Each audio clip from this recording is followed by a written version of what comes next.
நிறைய பேர் என்ன நினச்சிட்டு இருக்காங்கன்னா, ஏஆர் ரஹ்மான் சார் வந்ததுக்கு அப்புறம் தான் டிஜிட்டல் இசை வந்துச்சு, கம்ப்யூட்டர் இசை வந்துச்சு, அதுக்கப்புறம் தான் புரட்சி வந்துச்சுன்னு. அப்படிலாம் கிடையாது.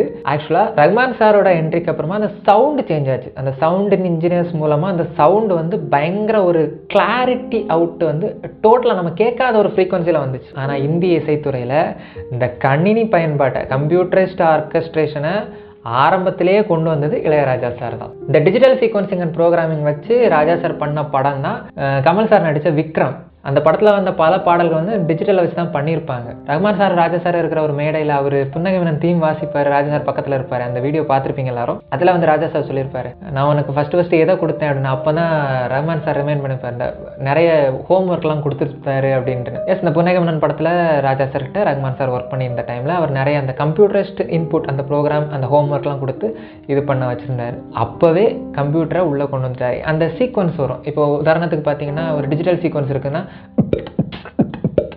இப்படி இருக்குதுன்னா இதை வந்து அப்படியே ரிப்பீட் மோடில் லூப்பில் போட்டு விட்ருவாங்க. அதுக்கு மேலே லேயர்ஸ் அரேஞ்ச் பண்ணுவாங்க.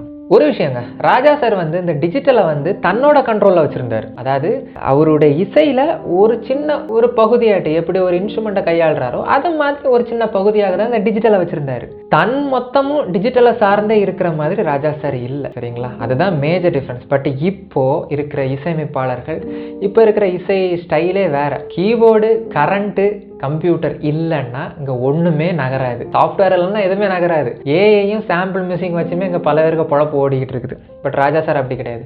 சாஃப்ட்வேர்லன்னா என்னடா, நானே இருக்கேனே போதுமே அப்படின்ற மாதிரி அசால்ட்டாக பண்ணிட்டு போகிறார். திரும்பவும் சொல்கிறேன், டிஜிட்டல் அவருடைய கண்ட்ரோலில் இருந்தது, டிஜிட்டல் கண்ட்ரோலில் அவர் கிடையாது. அந்த காலகட்டத்தில் எல்லோரும் மேனுவலாக இயங்கிட்டு இருந்தது. அதாவது மொத்த ஆர்கெஸ்ட்ராவும் அப்படி லைவாக வாசித்து ஒரே டேக்கில் வாசிக்கணும். அதுவும் ராஜா சார் பண்ணியிருக்கிறாரு. அந்த காலகட்டத்தில் எல்லாருமே அந்த மேனுவல் மெத்தடை சார்ந்திருக்கும் போது இவர் தான் முத அந்த டிஜிட்டல் மெத்தடை உள்ளே கொண்டு வராரு. இதே ஒரு கோயில் பாட்டு கேட்டிங்கன்னா அதில் பின்னாடி சிந்தசைசரோட சவுண்ட் உங்களுக்கு கேட்கும். அழகாக இருக்கும். மேற்கத்திய வாத்தியங்கள், நாட்டுப்புற வாத்தியங்களுக்கு மத்தியில் ஒரு டிஜிட்டல் சவுண்டு லைட்டாக வந்துட்டு போகும். இப்போ ஃபுல் அண்ட் ஃபுல் டிஜிட்டல் தானே எங்கே?